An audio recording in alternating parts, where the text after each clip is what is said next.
وہ ذات بہت ہی بابرکت ہے جس نے اپنے بندے پر قرآن نازل فرمایا تاکہ اہل عالم کو خبردار کرے، وہی کہ آسمانوں اور زمین کی بادشاہی اسی کی ہے، اور جس نے کسی کو بیٹا نہیں بنایا اور جس کا بادشاہی میں کوئی شریک نہیں، اور جس نے ہر چیز کو پیدا کیا پھر اس کا ایک اندازہ ٹھہرایا، اور لوگوں نے اس کے سوا اور معبود بنا لیے ہیں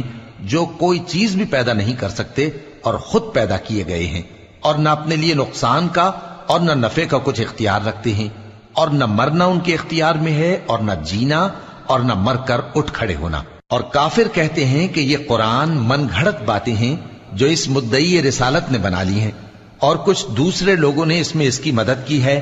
یہ لوگ ایسا کہنے سے ظلم اور جھوٹ پر اتر آئے ہیں، اور کہتے ہیں کہ یہ پہلے لوگوں کی کہانیاں ہیں جن کو اس نے جمع کر رکھا ہے، اور وہ صبح و شام اس کو لکھوائی جاتی ہیں۔ کہہ دو کہ اس کو اس